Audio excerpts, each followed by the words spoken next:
Everyone. Thank you once again for joining us today. We acknowledge our online audience as well. Thank you for taking the time to join us today. My name is Yemisi Arushafe. I am the content lead at Tech for Dev. So I'm going to quickly run us through the agenda for today. So we'll have our welcome address delivered by Ibrahim Akpan. He's the senior programs manager at Tech for Dev. Then we'll have the keynote speech delivered by our co-founder and executive director, Oladura Oladepo. And then we'll move on to an information session that will be anchored by Blessing Ashi, Women Texas Program Lead there. And then we'll have questions, and then we'll move to closing for the session and service. So very quickly, to start us off, I would quickly hand over to Abraham Akpan to give the welcome address. Over to you, Abraham. Thank you so much, Yemisi, on that. Dear esteemed guests, my name is Ibrahim Akpan, and I'm Senior Programs Manager at Techsters. And I'm pleased to welcome you to the Women Texas Fellowship press briefing. We have organized this briefing to officially launch the Women Texas Fellowship Class of 2024. And the purpose of this is to disseminate the information about the fellowship and how people can be able to take advantage of this opportunity. As you know, today is the International Day of Girls in ICT, and it's no coincidence that the launch of this program is on this particular day. And we are focused on creating opportunities for women to kickstart technology careers and businesses. And we are quite excited to have you here today. The Women Texas Fellowship is a year-long immersive training designed to empower women in technology. It includes a comprehensive 6 months of training and 6 months internship. The fellowship is one of the sub-programs under the Women Texas Initiative, with the goal to bridge the gender gap between men and women in the tech ecosystem. The program uses standardized learning curriculums across selected learning tracks. It also provides a supportive network of women in technology who are experienced and offer valuable career resources to help women succeed in their chosen tech careers or tech-enabled businesses. The objective of the Women Texas Initiative is to empower girls and women who are interested to take up a career in technology, to enable them access the right learning opportunities, enable them gain access to decent jobs within the technology and ecosystem, and also equip them with the right skills needed to thrive in their chosen career. The other components of the Women Texas Initiative include the Women Texas Open Day, the Women Texas Bootcamp, the Women Texas Masterclass, and, the fellowship. This year, we will be empowering beneficiaries with technical skills, particularly across 8 learning tracks: software development, product design, cybersecurity, data science and artificial intelligence, product management, mobile applications development, blockchain, mixed reality, and 3D animation, and also soft skills needed to navigate the tech ecosystem. I'm excited to also announce to you that we have increased our reach from 15 African countries to 22 African countries for this year. The countries are Nigeria, Ghana, Kenya, Egypt, South Africa, Ethiopia, DR Congo, Tanzania, Uganda, Algeria, Sudan, Morocco, Angola, Mozambique, Madagascar, Rwanda, Liberia, Botswana, Zambia, Zimbabwe, Sierra Leone, and the Gambia. With this, we welcome women in these countries to apply for the fellowship program and other initiatives and other programs within the Women Texas Initiative to join the growing number of technology-enabled women building technology careers and also businesses.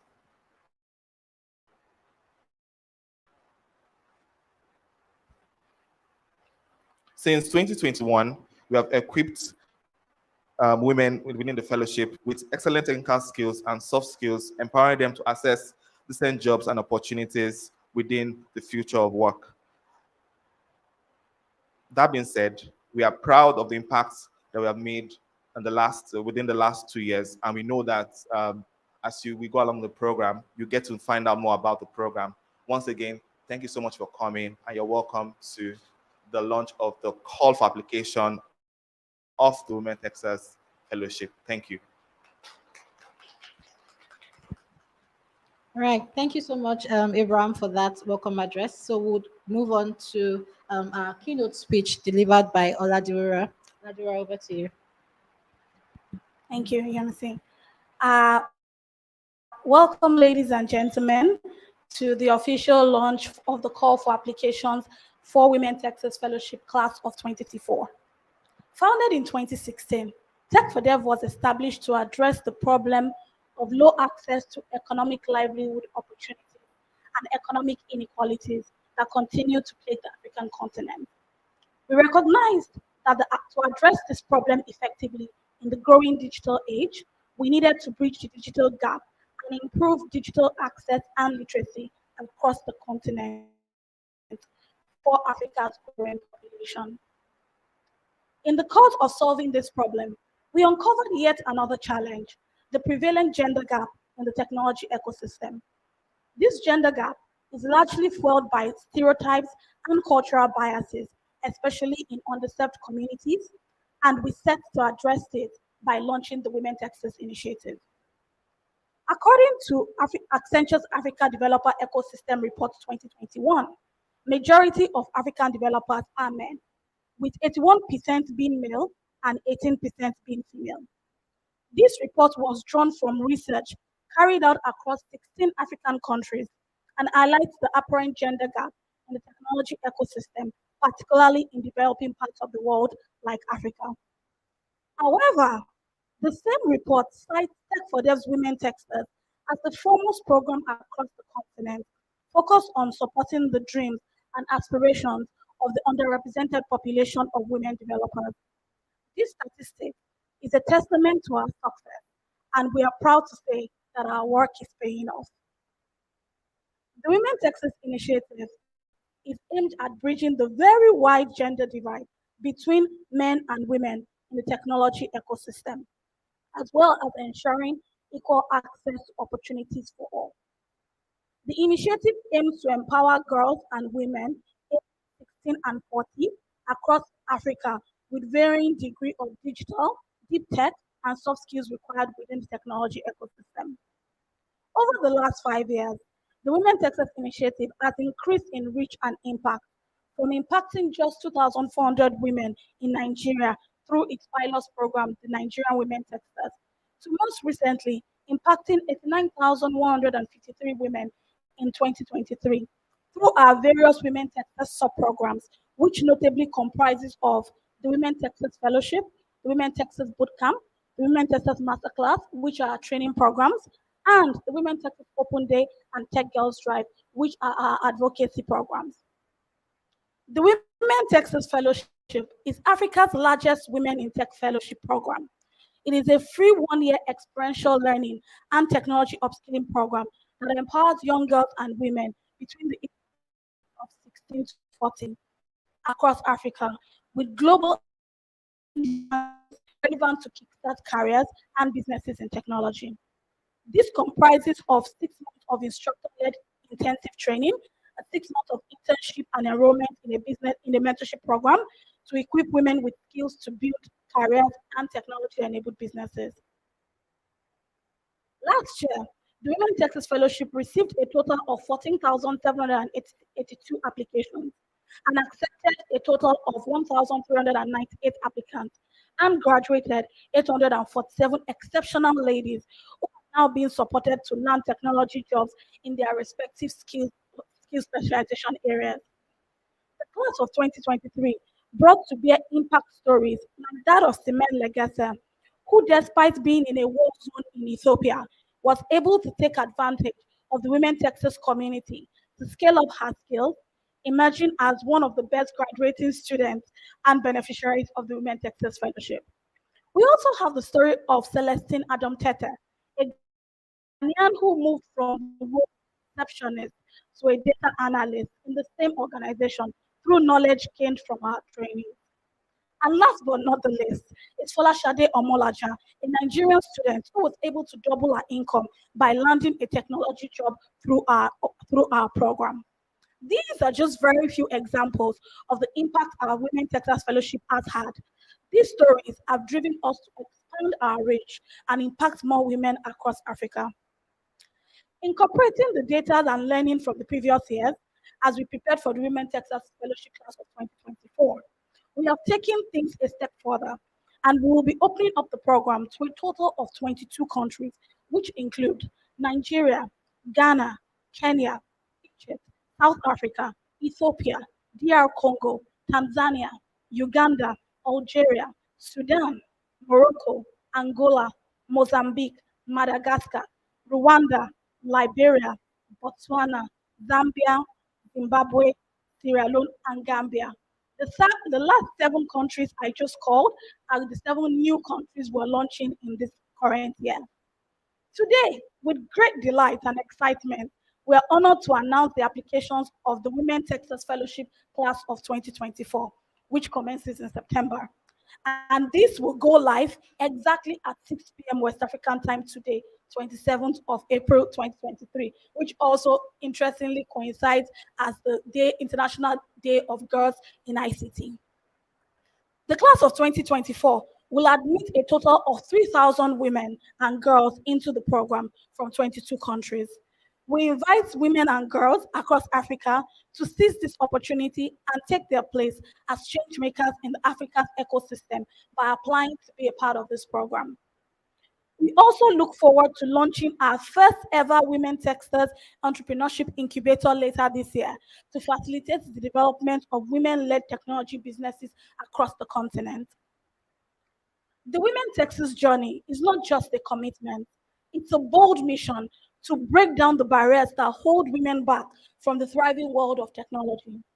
We will continue this course until we achieve a 50-50 gender parity between men and women in the African technology ecosystem. This audacious goal may seem impossible to some, but we will push boundaries, defy expectations, and lead the charge towards a future where women have equal representation and opportunities in tech. We would also like to use this time to thank our partners and supporters without whom we would not have come this far, with a special mention to the Islamic Development Bank and our longest standing partner, Microsoft. We're honored to have you all join us today for this very exciting launch, and we thank you for your continued support of Tech for Dev's mission to empower Africans through digital skills. Thank you. Thank you so much, Deora, for that amazing keynote speech. Yeah, please.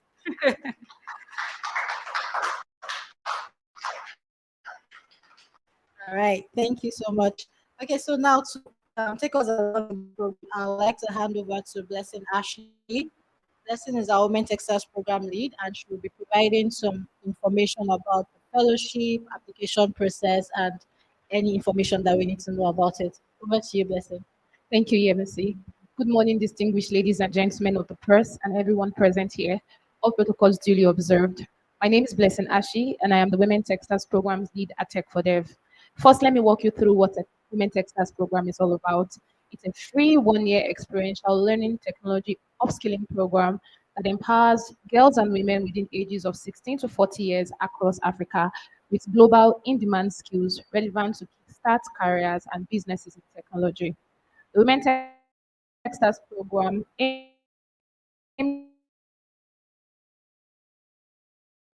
to bridge the digital technology divide between men opportunities for women and girls. The fellowship program is highly competitive, and I say this with a sense of I say this with a sense of pride, knowing what we offer. The Women Texas Fellowship is a highly competitive program that admits only the top 3% of applicants every year. Fellowship program would commence in September 2023 and it will run for 1 year period. The first 6 months is for a virtual technical and soft skills training, while the last 6 months is dedicated to experiential learning, internship, or business incubation, and mentorship.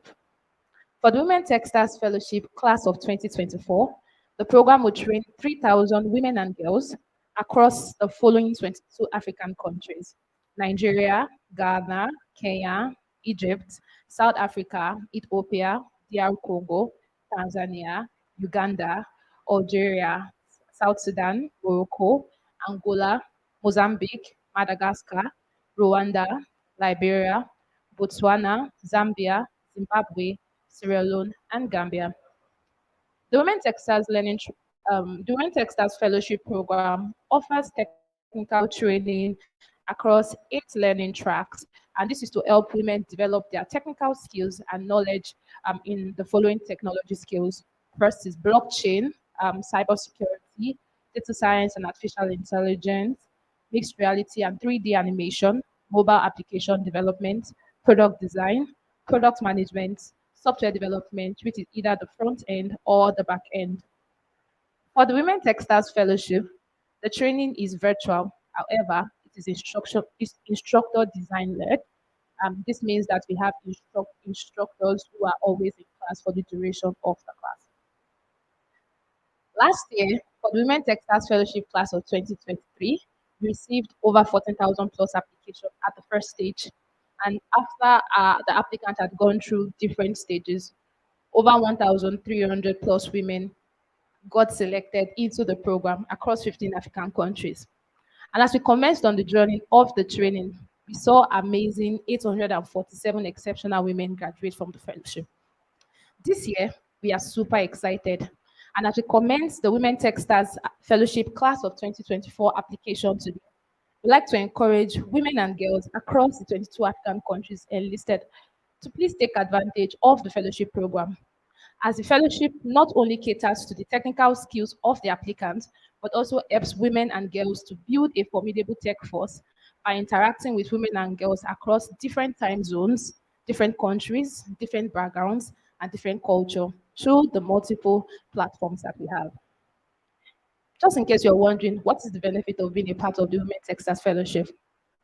Part of the benefit it includes that you participate in the 6 months technical training in the selected or admitted learning track, and it is completely tuition free.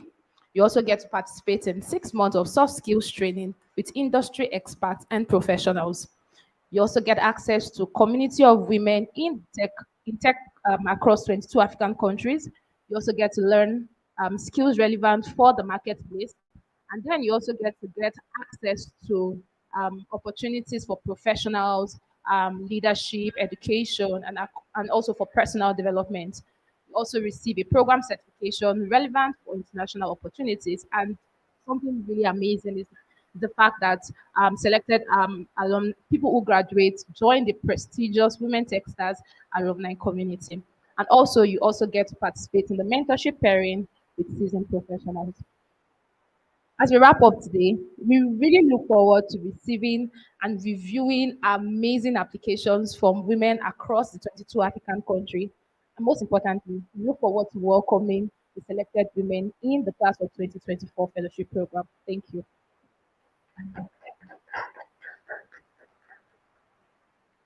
Thank you so much, Blessing, for that brief information about the Women Texas Fellowship.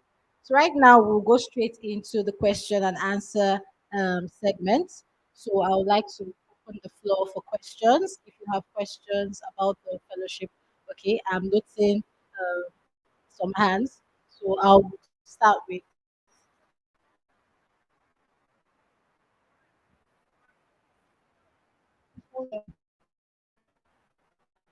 Good morning, everyone. My name is Fumilola Goseko, and I work with the news agency of Nigeria NAN. Like you said it's very competitive, right? So, is there a particular criteria you have for picking applicants? all right, thank you. I think we should do one after the other. Okay. Good morning, everyone. My name is Samson Akintaro. I write for Nairametrics.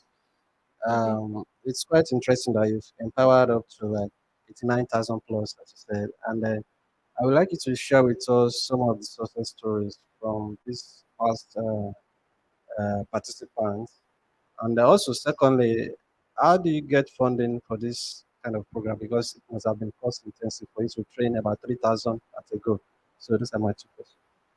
Okay, thank you. So I think we should take the two first, and then your question was, oh, okay, okay. So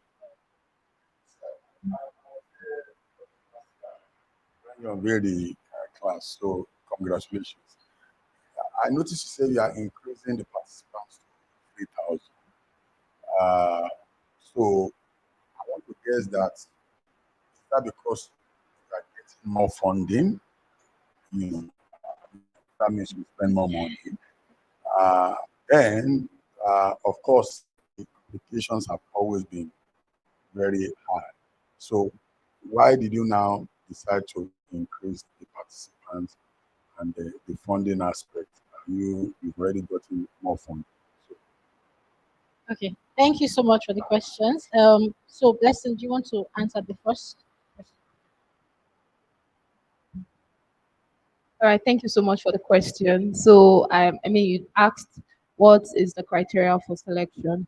So there are multiple selection. There are multiple stages of the fellowship program. So the first stage is the call for application that go out at 6 p.m. today.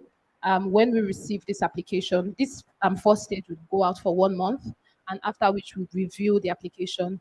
Within the applications are certain questions like we want to know why you are applying to participate in the Women Techsters Fellowship Program.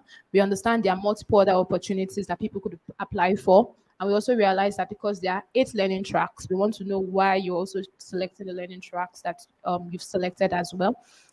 Aside from that, also is that's within the first stage of the application. Also, is that we also want the applicant to show send a video, really stating the importance of the program. And let me quickly say, like you said, the project is actually cost intensive, and it's very important that the people who come on the program are people who have made decisions, to chart a career within the tech ecosystem.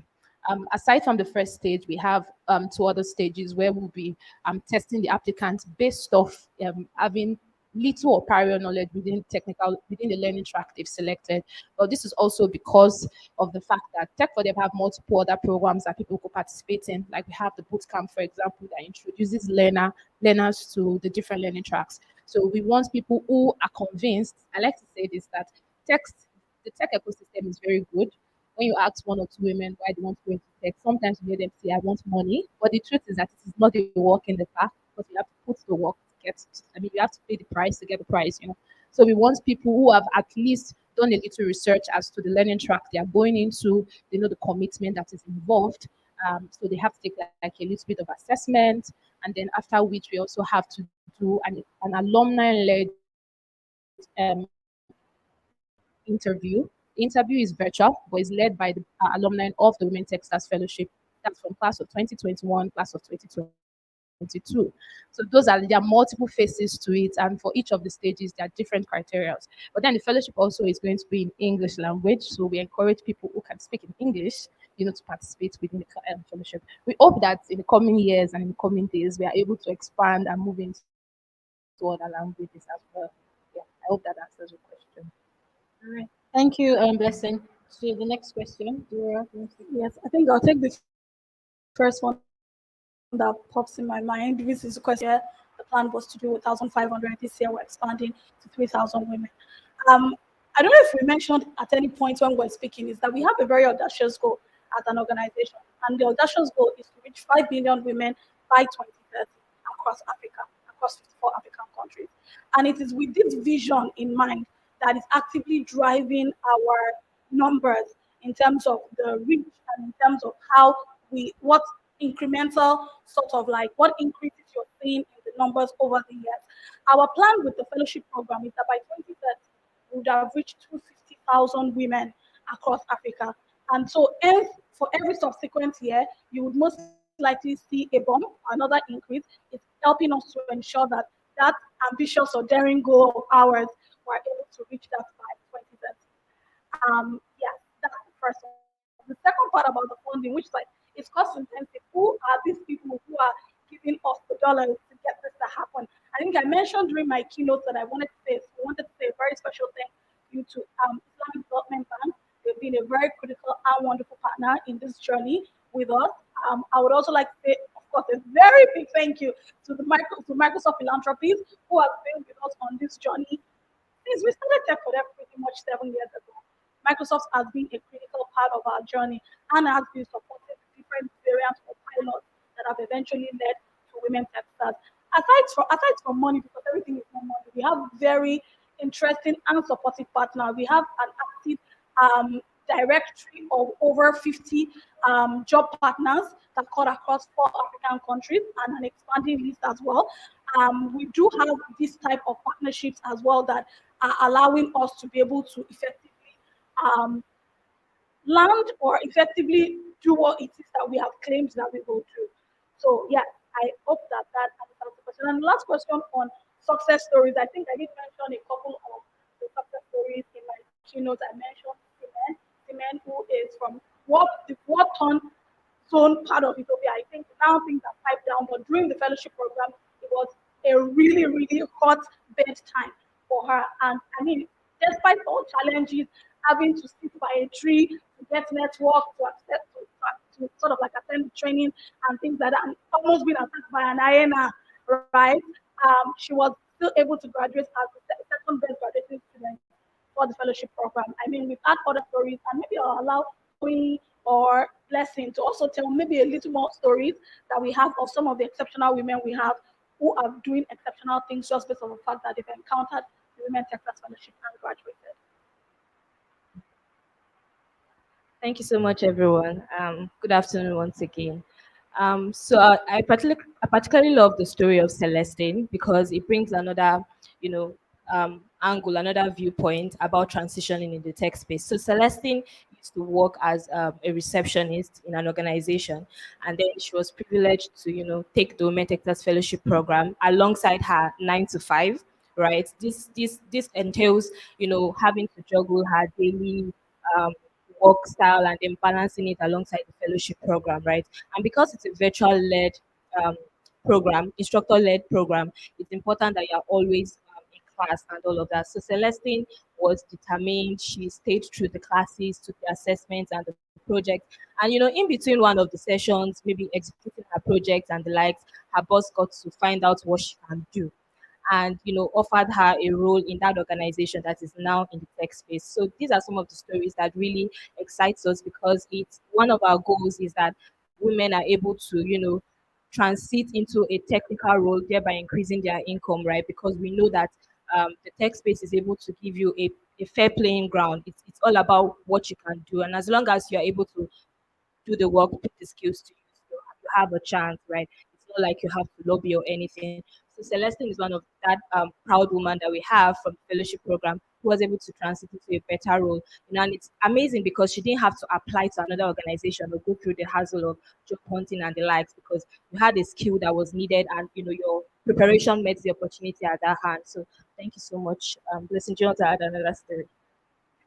I think we have tons of stories, and if we have to start telling the stories today, we probably would not live here. I would just like to say that you probably want to go to our website or our Instagram handle, and then you can see a lot of stories. I mean, there are some stories that I mean, they send stories to me, and I'm reading, and I'm in tears. I think there was one that we had read together about a particular person who was in the hospital, didn't have a laptop, got an email that she was selected, and that was like the first joy. You would have wondered how would somebody who is not feeling fine cope with the program, but she went all along.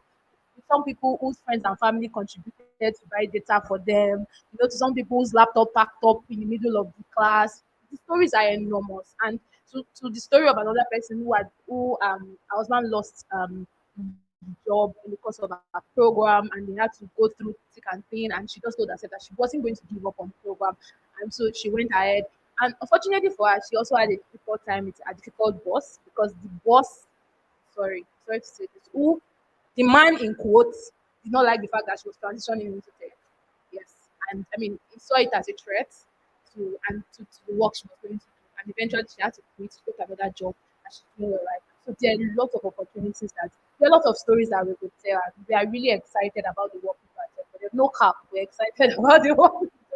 Thank you. I just wanted to add again, just for emphasis sake, that the Women Texas Fellowship and the entire Women Texas Initiative is tuition free. It is 100% free of charge. The only thing you literally need to bring is yourself, your device, data connectivity, internet connectivity, and getting power to charge your device. That's all. It's 100% tuition free, which means that the ladies who join the program do not pay a dime to be a part of this program. And we are able to actively, beyond just the training, also help support them with opportunities to land jobs in technology. Yeah, I just thought I'd mention that was important as well. Thank you, Deborah.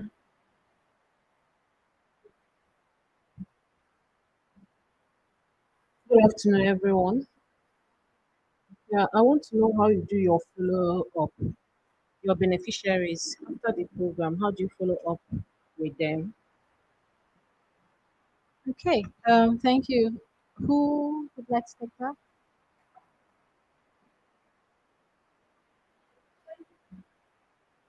All right, thank you so much for that question. So one of the ways we have, structured the Women Texas Fellowship and every other program under the Women Texas Initiative is to ensure we have an active alumni community. Now, this alumni community groups these women according to the class you graduated from. So you are still intact, not just ourselves who are managing the community, but also your colleagues and the people you graduated the program from. So we get these women to, also attend sessions because it's not just enough that you go through the program. The tech space still needs somebody holding your hands, guiding you through the path, ensuring that you don't get you don't give up along the way because it only gets a little bit tougher before you then settle into the system. So we ensure that we communicate with them, share opportunities with them, which is very important. They can upskill, they can also take advanced program, they can get job opportunities, internship opportunities, and it's not just for the fellowship, including the boot camp also. Yeah, so because we've also had stories of women who even landed roles from just the 3 weeks bootcamp internship opportunities. So during that session, we have a community manager who works with the team that organizes sessions for them, and they're also able to write back to us for challenges they might have. We have email addresses that they can communicate back to us, and they also have contact details of the community managers that we have here at Tech. I also want to add to say that one of the things that make it very easy for us to continue networking with the people who complete the program, who graduate from the program, is from the get go of the fellowship program. We pair them according to their cluster groups. So, for example, if you came into the program as a pregnant woman, or you already have a child, or you are working, we have different cluster groups. So, for working class, for students, for people who are pregnant, like that's for mothers. Um, so these cluster groups helps different people within this group to be able to network, ask themselves questions. Oh, I'm currently struggling. How are you managing your child? How are you managing 9 to 5? How are you managing keeping up with the program? So within these their cluster groups, they've grown to know themselves for 6 month period. They've grown to become a family. So even after the fellowship is over, and they are moved within into the alumni community, they still have the network.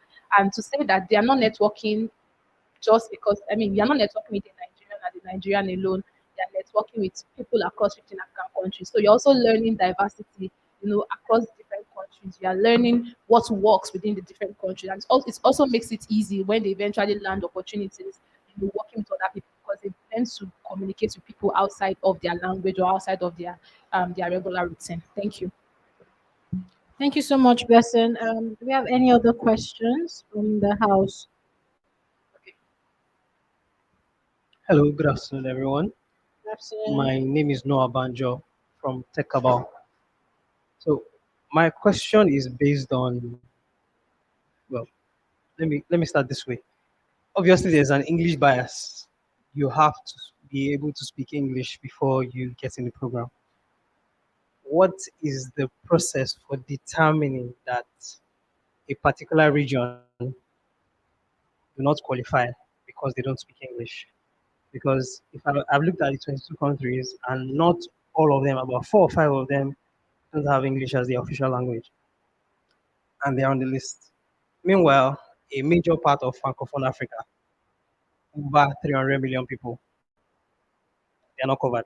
So, what is the criteria for selecting a country that passes or the person that says, even if it's from a French country, how do you determine if they speak English or not?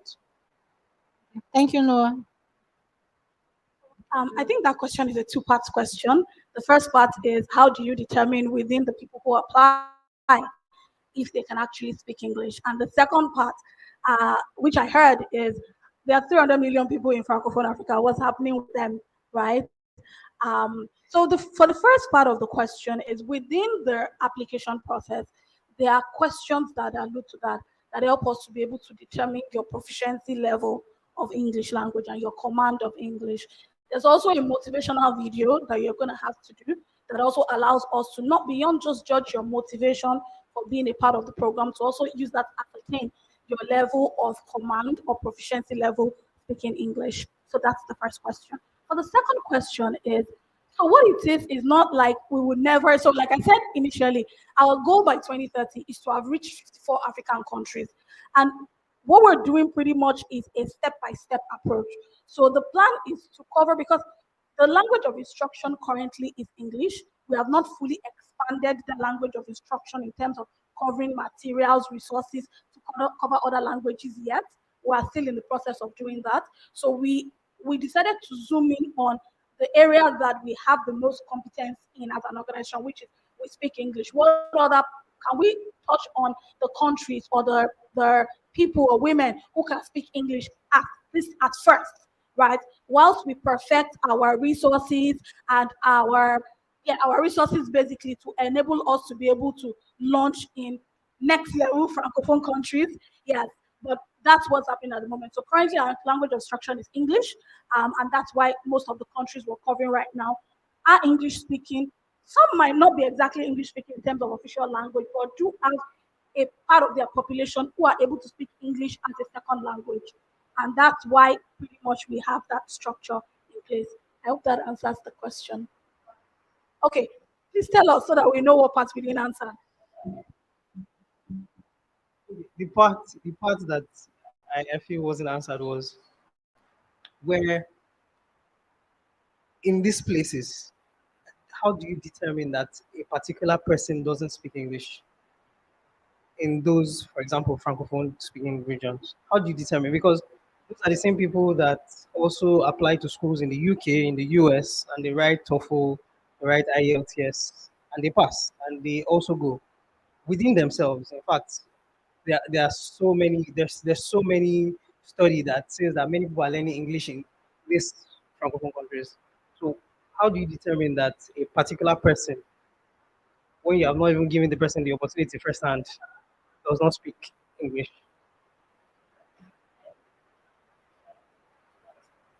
So, like the way I mentioned, part of the questions that we have put in place is for us to be able to understand the languages that they can speak in.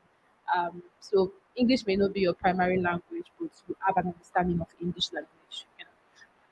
Within the process of the application, we know that, let me be honest, we know that some people can translate, you can choose to use translation and every other thing. But I mentioned during the application phase that we have what's called the alumni-led interviews, where you have like, although it's virtual, but you have a one-on-one virtual interview with somebody, and the idea is just to understand you. Now, the idea of the interview also is not to maybe disqualify you and say, "Oh, because you cannot speak, you can't speak in English," but it's also to help us as an organization understand, so that we can also know how best we are able to, expand what the work we do as well. You understand? So there are different levels that helps us know that, okay, this person in this country, maybe we got 200 applications, one, two people do not speak in English, this is what they're speaking, but we have levels to ensure that at least you can understand. And the reason why we also put this is because right now you code in English. I think across board you code in English. So that's one of the reasons why we also want to ensure that you are flowing very well in class. You're able to interact with other people too, at least in a minimal way. And Nigeria, let me be very honest with you, even within a class, whether you can speak English or not, in a class, Nigeria is the most bubbling set of people. If you are not careful, other people from other countries can feel left behind. But that's why what we also do is to carry everybody along, keep the same energy, as well. And I think to add to that is, so last year we expanded to 15 countries. But interestingly, within the class of 2023, we had people outside of the 15 countries that we actually opened up the application to. So typically, once the application form opens, you would see the list of 22 countries and then you see others. The reason why is because this allows us also to be able to glean some type of data into the people who are interested in the program, who can read and speak English, who have a command of English, and who want to be a part of the program. We had, say, for example, last year, someone from at least that one I remember specifically, someone from Botswana that was a part of the fellowship program. What has happened is we also use the data of the people who are constantly trying to apply not just to the fellowship program, but our boot camp, our open days, the other sub programs that we have to sort of glean insight on interest level from the other countries that exist within the continent. And then based off of that, we do extra research to help us to be able to zoom in and say, which is pretty much how we landed out at the 7 additional countries that we landed on this year. It didn't, the countries didn't fall from the sky. Like we didn't just feel like, oh, okay, should we just pick Sierra Leone or Gambia or Botswana? It was just data backed, two data sources. One, data sources from our programs in terms of people who are applying to be a part of those programs, right? And then just generic data sources that exist on the internet to help us to be able to reach a conclusion on what countries to roll out to. Right. Thank you, Dura. I hope that answered the question. Okay, great. Are there any other questions from the audience? So I have some questions online. So someone is asking, so this they, they're sort of similar. So someone is asking, can someone with a 9 to 5 job apply? And then can a student apply? So I think Tori already sort of like touched on that when she talked about Celestine, but yeah. So I want to say first is that if you have a 9 to 5 or you're a student, you can actually apply for the program. But you have to make up your mind from the very beginning that you are able to manage both. I like to say this that the Women Techsters program, so whether you're applying for the boot camp or whether you're applying for the fellowship, I see it as a school because it's very intensive. So a typical day in class is 10 a.m. to 2 p.m. West African time, and that's you have to be able to dedicate 4 hours of your time within the class. And after the 4 hours there are some extra things that you can choose to, like maybe you have group work, you have to turn in an assignment, you have to turn in a project. So it's like a very intensive school. So for example, if you feel like you are able to manage both on the fellowship program and your maybe your academic activity within another school, then it's fine. If you currently have a job 9 to 5, and maybe I think most people want to transition roles, and you already have your 9 to 5. I think I always say this that there are two ways to this. You can either have a conversation with your employer, or better still is you think through it and say, okay, within my workspace, does it give me the flexibility to participate within the fellowship program? And again, something we also usually say is that if you get on the program, there are humans behind the initiative. So it means that you can interact with them. You can always share your plight as to say, this is what I'm going through. This is the phase I am. How would you advise that I go through this phase as well? So yeah, you can apply. There's a quota system to it. So obviously you can apply. Just ensure that you put in your best foot forward and you state specifically how you are able to manage through the process. Thank Thank you, Blessing. Just to piggyback off that, there's a question we usually get around. So, how many hours a day do I need to commit to the learning or per week? So, can you like touch on that, just so that people have an idea of how to structure their time? Okay, so I think I said earlier that typically class starts at 10 a.m. West African time to 2 p.m. West African time. So that's like 4 hours in a day.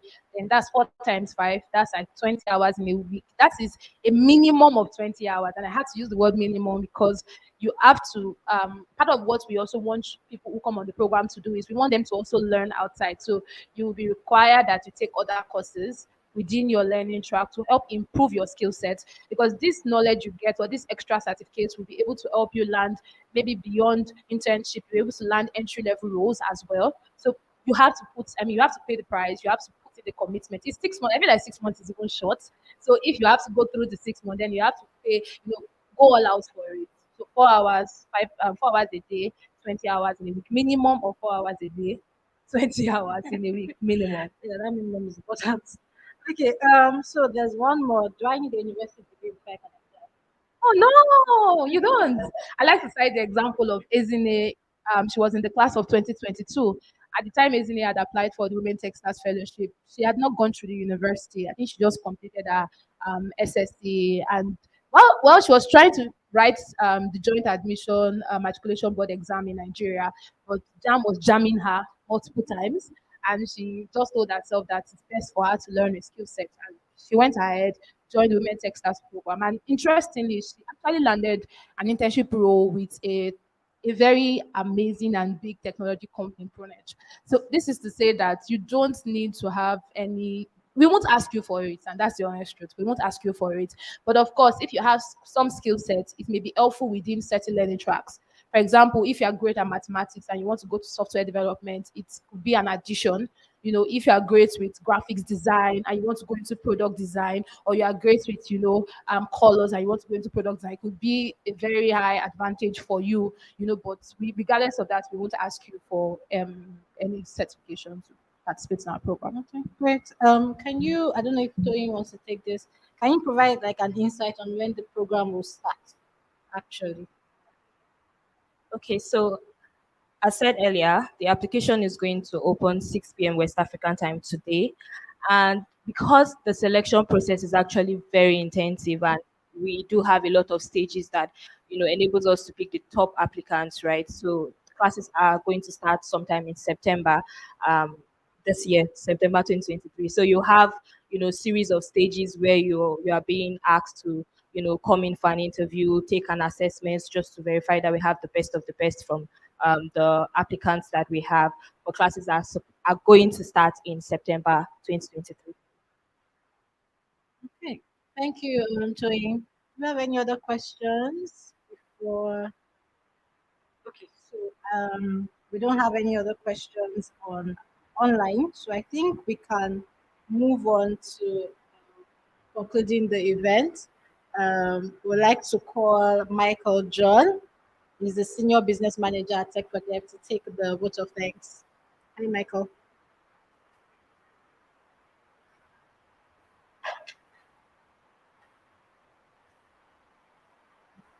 Thank you very much. Uh, First of all, I'd like to say a big thank you to the executive director, Oladura Oladepo, and the founder, Joel Ogoshola, for the honor to take the closing remarks for this press briefing. And to the excellent team here, thank you very much, guys, for giving all the necessary information required to let the world know about the exciting work that we're doing. My to every member of press that took out time to be here physically and virtually. And just to mention a few of you that are in the room and connected to us, I'd like to say a big thank you to the team from Tech Cabal, the Sun newspaper, the news agency of Nigeria, NAN, the Punch newspaper, Pulse, Nairametrics, The Point, Banjo, Tech Trends, all the way from Zambia, Tech Trends Kenya, the Guardian newspaper, Business Day, the Vanguard newspaper, the Calabash, all the way from Sierra Leone, the Liberian Observer, the Parrots from Uganda, Nile Post Uganda, Nvidia, and Tech Nova from Ghana, TechWiz also from Ghana. Thank you very much for availing us your platforms to tell the world about this exciting movement that will begin from today for the year 2024. I'd also once again like to express our thanks to all our partners and supporters who have helped push the vision of the Women Techstars initiative across the continent.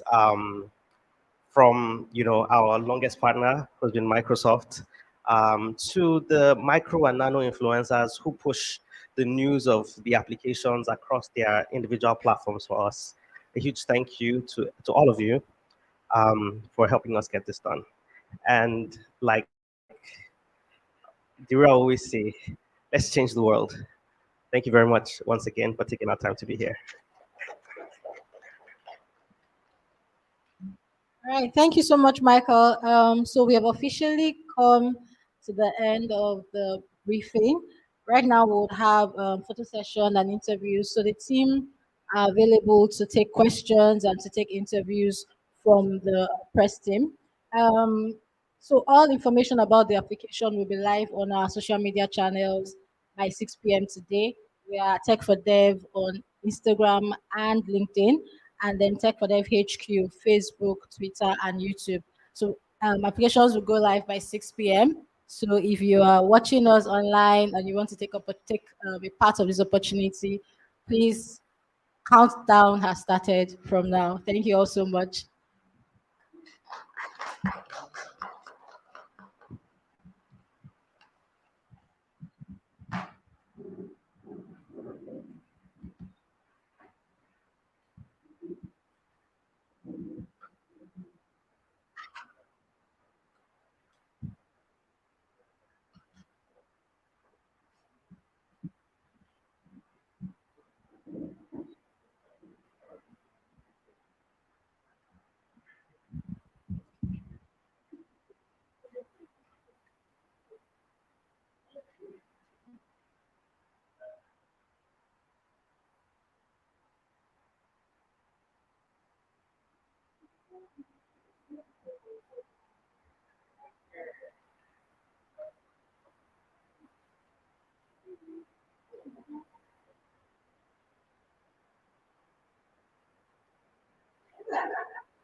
Our third solution today is called Women Techsters, and Deborah Oladepo from Nigeria is the leader of Women Techsters. She is bringing training to underserved communities. She's had amazing success in Nigeria. She's ready to scale this program across Africa to help bring digital and technical skills to women across Africa. This is a much needed set of skills to help enhance careers and livelihoods, and we look forward to hearing from you.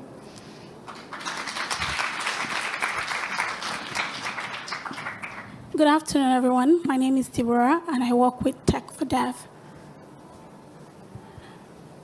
So I'd like to tell you a story about a young lady called Fatima Ahmed. Fatima is one of the beneficiaries of the Women Techsters program, and she's come from an underserved community in Ilorin in Nigeria. Fatima looked for a job for a really long time and stumbled on the Women Techsters program through a friend of ours. She went through our 2-week training program, and at the end of the training, she was able to get an internship placement as a front-end developer with a top software company in Lagos. 3 weeks into the internship, Fatima did get selected into the Microsoft Leap Engineering Program, which is Microsoft's commitment towards building women software engineers in Nigeria and in Africa. There are a lot of women out there who want to be just like Fatima, but do not have access to the requisite skills to do so. And this is because there's a huge gender gap between men and women in the technology ecosystem in Nigeria and across Africa. As you can see behind me, for every 10 people in technology in Nigeria and Africa, 9 are men and 1 is a woman. So the Women Techsters program was actually born out of the need to bridge the digital divide between men and women in the technology ecosystem. Our mission is further strengthened by an African proverb that says, if you educate a man, you educate an individual. But if you educate a woman, you educate a nation. Yeah, thank you. So women play a very vital role in economic development, and we think it's very important to provide them access to such opportunities. So talking a bit about the Women Techsters program the Women Techsters is an experiential learning program for women within the ages of 16 to 40, teaching them digital and deep tech skills across 5 tracks: web and mobile development, games development, Internet of Things, data science, and artificial intelligence. And we did this with 3 objectives in mind. We wanted the women to get access to jobs. We wanted them to study STEM at a more advanced level, and we wanted them to actually go start up their own technology businesses. So we did a pilot called the Nigerian Women Techsters, which was done in Nigeria and we had like tremendous results. We've trained over 2,475 women across 12 communities in 12 states in Nigeria, and 25% of them are currently are in a STEM-related course right now in universities and advanced level. 70% of them are started careers in STEM, and 5% of them are starting their own businesses at sort of like an MVP level. Here are some of the partners that made this possible for us: Microsoft, GIZ, and some of the state governments in Nigeria. And so I know a big question in people's minds are, how many more Fatimas can we train? Are there job opportunities for them out there? I would say a big yes. According to the IFC, by 2030, 230 million jobs in sub-Saharan Africa will require digital skills. And hence the reason why we have this ambitious goal where we're going to train 5 million women by 2030 across Africa. So what do we need to get to where we're going? Partners, partners, partners. We need financial partners who could support our learning delivery. We need technology and infrastructure partners such as partners with connectivity that could provide us innovation hubs, corporate partners, and among others. And we also need learning delivery partners that could help us strengthen our curriculum and provide some sort of mentorship for our women. You could follow us, our progress and our work at our website and our social media handles. And we do hope that you help us to be able to get women a place in the future of work. Thank you.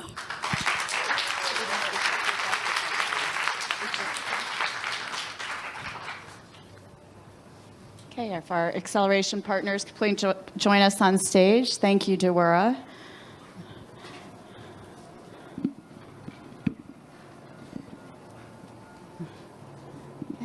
Please introduce yourself. Yeah. My name is Ashit Patel, and I work with Salesforce, where we believe that the business of business is to improve the state of the world.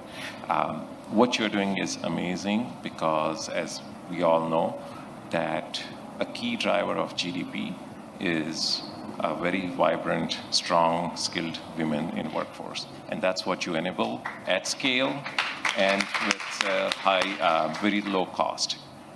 You've proven that in Nigeria, and as you guys reach out across the African continent and beyond, I'm looking forward to seeing how you guys develop the tech partnership as well as corporate partnerships to make that happen, and would like to hear more thoughts from you on that. Okay, so thank you. We're looking to the kind of a bit of partnerships that we're working on in terms of technical partnerships. We're looking for learning delivery, like I said earlier, learning delivery partners. We're looking to strengthen our curriculum. So we're looking for some sort of like organizations that have content. So we're looking towards like building like a larger platform where we can aggregate content for the women to actually go on in their learning phase, to actually go learn more on the platform. So it's one thing to come to the program for 2 weeks. It's another thing because this is a lifelong journey, and it's important that there are access to resources for them to be able to go ahead and do this. So that's very important to us. Then the mentorship as well for the women, it's very, very important to us. We're looking for organizations who are passionate about women and their development and can serve as some sort of like role models to these women. Because one of the surveys that we did personally, one of the major reasons why the women said they were not interested in technology was because most of the role models, right, are male. So we're looking at a situation where we could have more women who could come into the program and show them the girl power and say, you can do this, right? You can become who you want to become, and these opportunities out there exist for you. Thank you. I'm Radhika Shah, representing the SDG Philanthropy Platform, which is a global platform launched in 8 countries, bringing government, UN, and philanthropy together. I want to applaud the work of women Techsters in Nigeria, making technology education an equalizer so that we can achieve SDG 5, especially at this moment when we have transformational leaders like the Deputy Secretary General, also from Nigeria, Amina Mohammed, transforming the world. It's exciting to see how you're creating so many others like her. My question is, how can we, the SDG Philanthropy Platform, help with partnerships with UN, government, philanthropy? How could we add value? So we're basically looking for, like I said, like partners. So we're looking more at, for example, within the UN, for example, would be like the UN women. We're also looking at the UNDP. We're also looking at the ITU. They will be like very important partners for us to onboard, for us to be able to sort of scale our work. We're also looking for like our government partnerships because we understand the critical role of advocacy and the critical role of having government support behind you. You're able to go further in terms of implementing the program that way. So those kind of partnerships will be very critical to us and will be helpful. Dura, what you're doing is amazing. And you know, empowering women drive the economy of the African continent, and that's the reality that we need to face. And I really want to know how can I, from Startup Bootcamp, sorry everyone, my name is Matabani from Startup Bootcamp. I really want to know how we can partner together with you to take women, put them in jobs, and accelerate the technology landscape and innovation landscape across the continent. Okay, so in terms of the jobs bit, it's for us it's quite important that the women are able to, you know, get into some level of like, how do I put it? So get them into the kind of jobs that are quite important for them in terms of the learning tracks that we had mentioned. So in terms of the entrepreneurship bit, we're looking more for our like your organization, like innovation hubs that can assist us with mentorship and funding for the women who want to go into the entrepreneurial track. Very important for them, such that they can continue with what it is that they've started out. Quite a number of them, like I said, are already at some level of MVP. They are now currently looking for some level of funding to advance the work that they do. So it's very important to us if we can get like access to sort of like innovation hubs that can help us achieve those goals. Thank you very much. Thank you.